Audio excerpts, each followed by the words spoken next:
auzubillahi mina seytaani rajim bismillahi rahmaani rahim mbooloo mi maa ngi leen di nuyu kenn ku nekk turam ak santam di jiital ci nuyoo bi directeur u ABE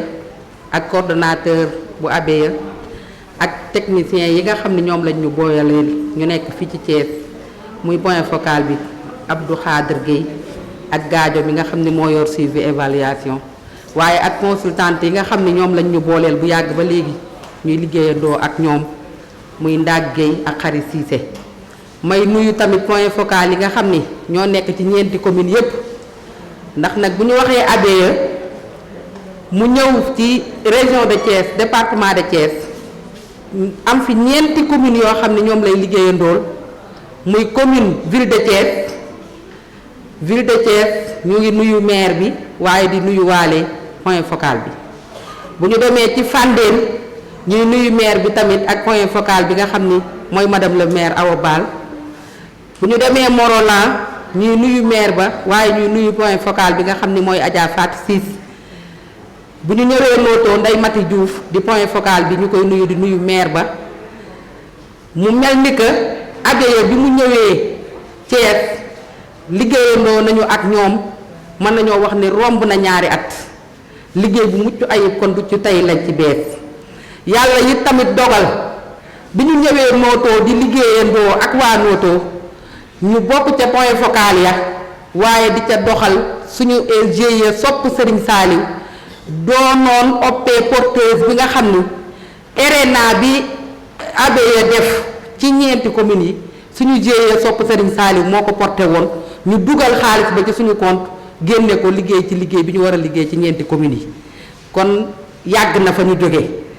lii nga xam ni moo xew tey sama naataango yooyu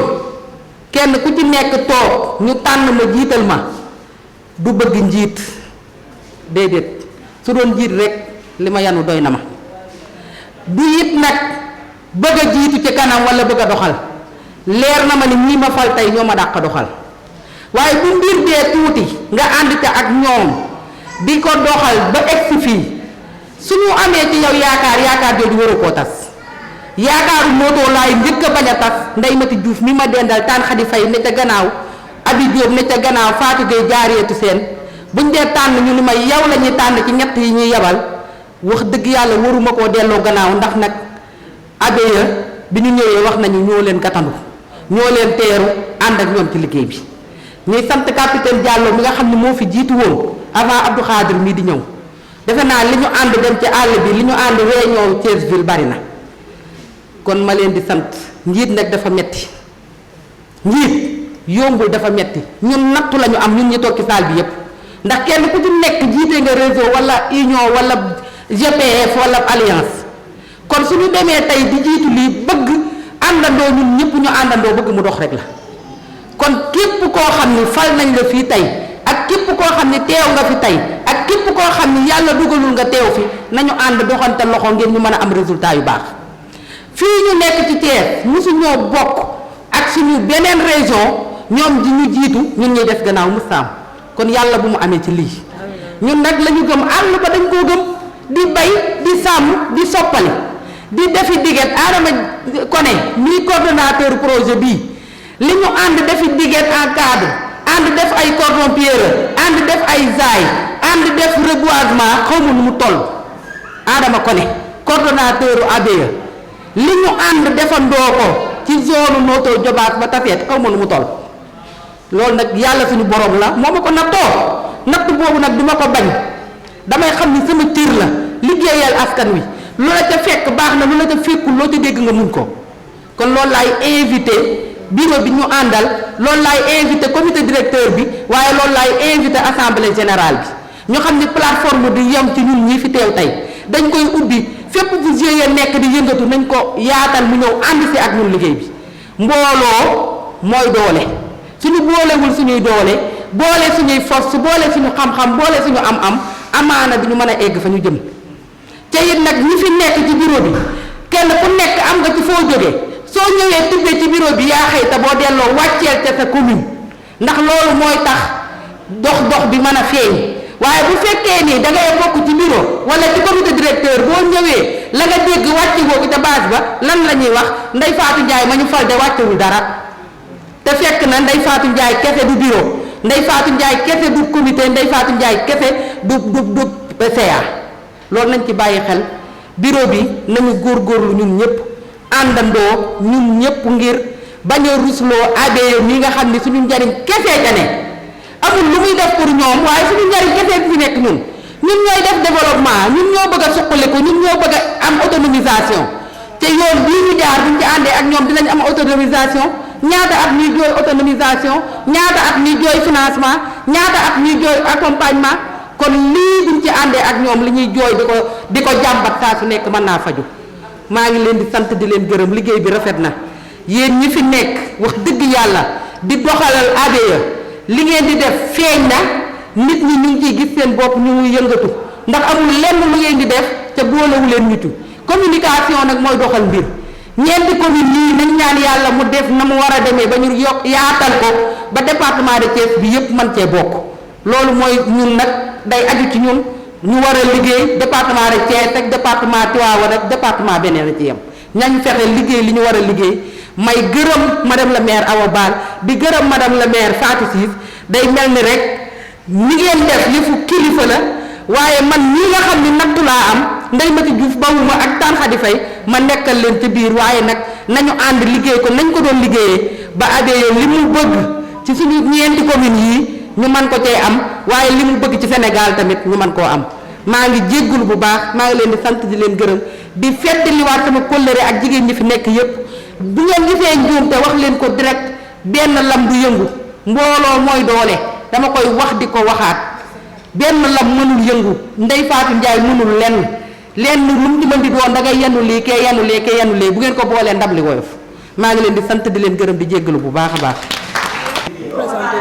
Bon, je m'appelle Abdoulaye Gadio, je suis le responsable suivi évaluation du projet adaptation basée sur les écosystèmes qui a invité aujourd'hui l'ensemble des PME qui s'activent dans des activités ayant un impact positif sur l'environnement de manière générale. Une activité de 2 jours pour former les femmes dans 4 communes Notto Diobass, Fandène, Mont-Rolland, entre autres. Qu'en est-il vraiment de le choix de cette rencontre, de cette formation? Bon, en fait, ça remonte dans la stratégie même du projet. C'est un projet qui renforce la résilience des communautés pour faire face au changement climatique. Et le projet intervient dans la zone de Thiès et son plateau pour lutter contre les inondations dans la ville de Thiès. Donc nous avons jugé nécessaire d'intervenir dans le plateau pour retenir les eaux de ruissellement, permettre une infiltration et éviter que toute l'eau qui descend des plateaux qui entourent Thiès, qui ceinturent Thiès, arrive dans la ville. Dans la zone nord, nous travaillons aussi sur la reconstruction des écosystèmes à travers l'aménagement d'espaces d'enclos tels que à l'image de l'enclos de Katène. Maintenant, nous avons une composante 3 dédiée à accroître l'investissement et les capacités des PME. C'est dans ce cadre-là qu'on a organisé cette activité-là pour organiser davantage l'ensemble des groupements là, dans le cadre d'une plateforme. Et c'est cette plateforme qu'on est en train de mettre en place depuis hier et dont le travail a abouti aujourd'hui. Le travail il a commencé depuis fin 2023. Donc ça, c'est un aboutissement. Le projet est porté sur combien d'années exactement? C'est un projet de 5 ans qui est financé par le Fonds FEM, Fonds mondial pour l'environnement, à travers l'UICN et le PNUD. Pourquoi le choix de ces 4 communes, de Notto Diobass, Mont-Rolland, Fandène, entre autres? Bon, ça s'explique par la question, la problématique que prend en charge le projet dans la ville de Thiès. On a dit tout à l'heure que l'eau qui inonde Thiès vient de ce plateau-là. Et ce plateau-là, c'est les 3 communes, Mont-Rolland, Notto Diobass et Fandène. On a vu que ce sont des femmes transformatrices, agricultrices qui sont réunies ici. Quelle est la spécificité de ce choix porté sur ces femmes? Bon, en fait, on a constaté que ces femmes-là, les activités qu'ils mènent ne dégradent pas l'environnement. Donc, il faut les appuyer dans cette activité-là. Mais il faut aussi trouver d'activités alternatives,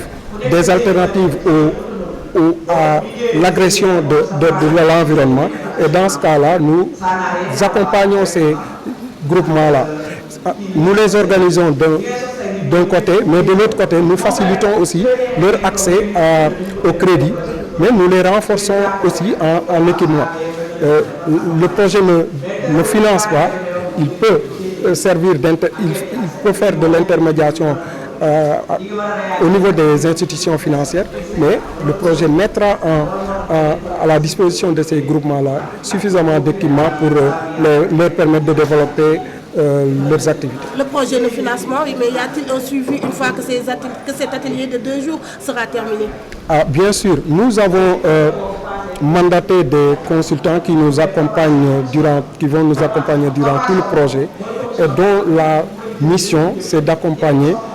ces organisations-là à renforcer leurs capacités. Mais nous aussi, de notre côté, nous allons continuer de suivre ces organisations-là et de voir si les attentes placées en leur sein, leur développement est en train de se réaliser. Par rapport à ces attentes, y a-t-il des objectifs fixés une fois que vraiment cet accompagnement se fera auprès de ces associations de femmes? Ce que nous souhaitons, c'est que ces femmes-là puissent, après le projet, qu'ils puissent seules mener leurs activités, entretenir leur plateforme et peut-être l'ouvrir à d'autres organisations et servir aussi de modèle aux autres zones qui ne sont pas dans le cadre du projet, dans la zone du projet, et pour que ce modèle-là soit démultiplié un peu partout dans le pays. C'est notre souhait. Assalamu alaikum, je suis Abdou Khadir Gueye, je suis assistant technique du projet ABE à Thiès. ABE c'est le projet d'adaptation basé sur les écosystèmes. Maanaam projet ba nga xam ne la day liggéey ci wàllu alam bi environnement pour jéem a reconstituer l'écosystème bi fexe ba li yàqu ci àll bi ak ci dëkkuwaay yi ñu mën a fexe ba di ko dabal ba jafe-jafe yi nga xam ne moom la war a mën a jural askan wi ñu mën koo wàññi. tey ñu gis leen ne ngeen ñu woon Thiès def ngeen fi ñaari fan amal ak atelier lël boo xamante ne fekk ngeen ko ak jigéen ñi lan moo waral solo si lël boobu? solo si lël bi si mën naa ne suite logique la daa am fu ñu jógee projet bi mi ngi fii nii à Thiès depuis 2 ans ñaari at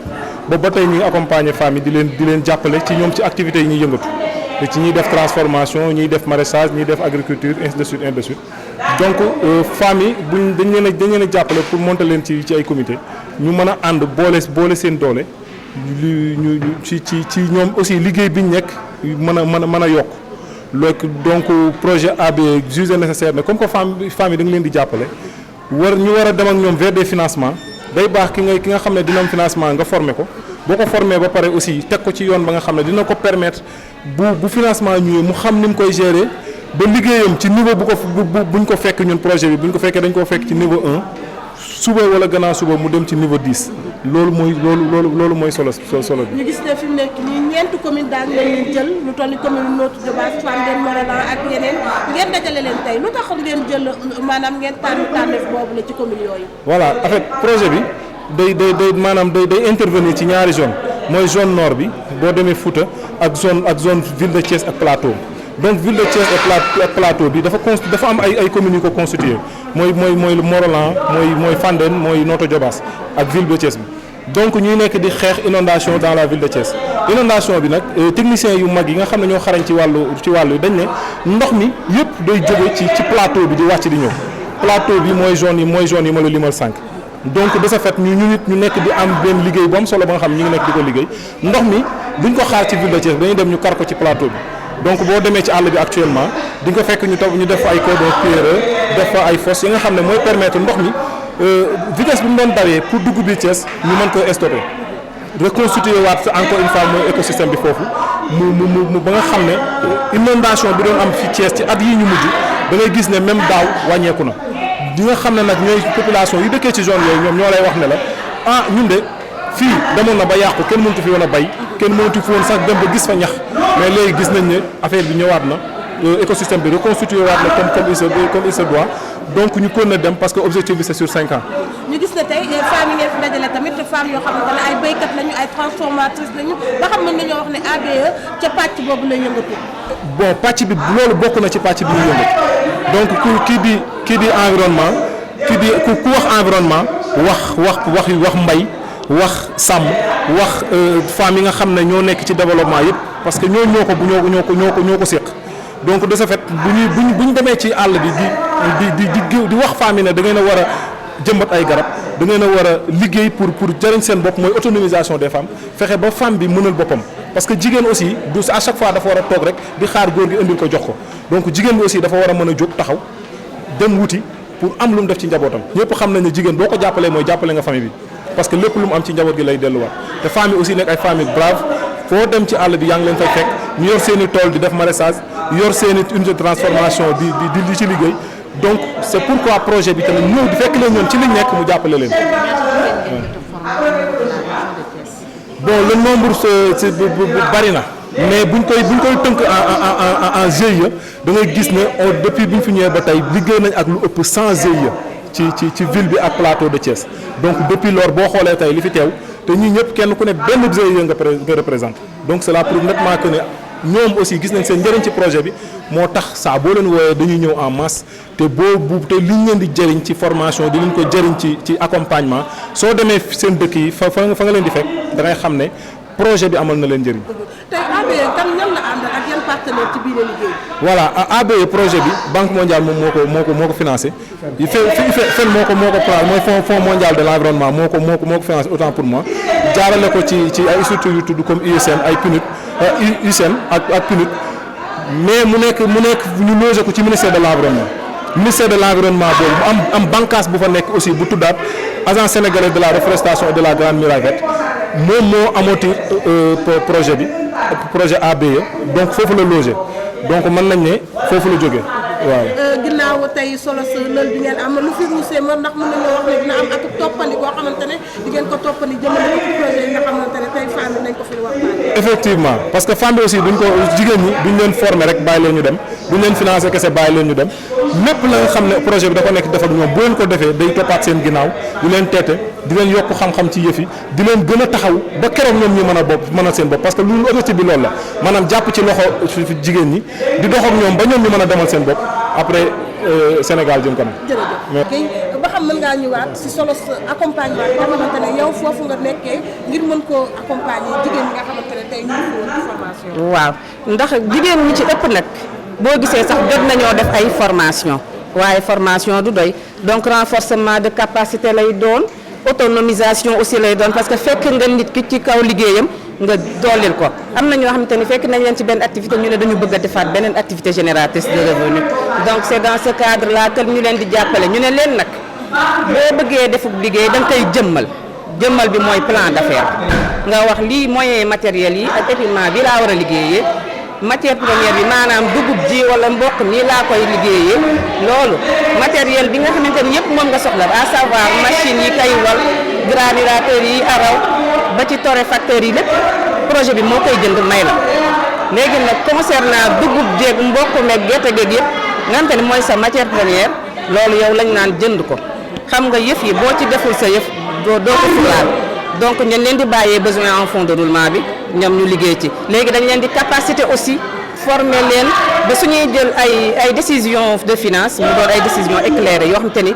du ma ne du am ay risques de mais ce sera des risques calculés loolu lañ leen di jàppalee maanaam former leen gunge leen aussi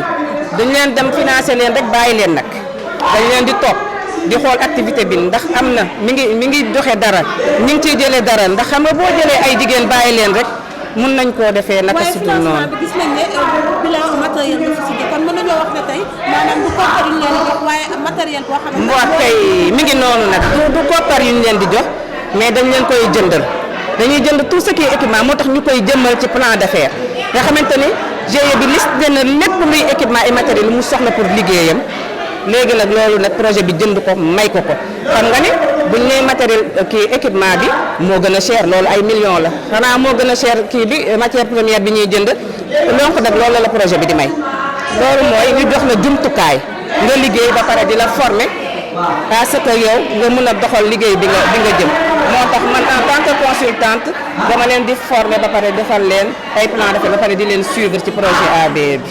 ñu doxal seen liggéey looloo waral sax fa la ñuy daanelee ndax duggoon nga ci li nga xamante ne mooy xarala yu yees yi. digitalisation waaw kay naka la ñu fas yéene. ndax te boo gisee ne jigéen ñi da ngay xam di jaay di dugg ci kër yi di jaay wala nga dem ci marché bi mais léegi mën ngaa toog sa kër sax di jaay di jël sa téléphone rek ngay jël def ko ci statut yi wala nga dugal ko ci TikTok bi après nit ñi di ko gis dañ lay woo rek mbaa ñu envoyé la message ni la nga ni foo nekk ñu livré la loolu daal léegi comme day doxal liggéey bi moo taxoon nag ñun tamit jigéen ñi nekk ci village parce que village yi sax léegi nag am nañu internet yooyu yëpp moo tax dañ leen jox outil yooyu yëpp ndax ñu gën a mën a ñoŋal seen liggéey jërëjëf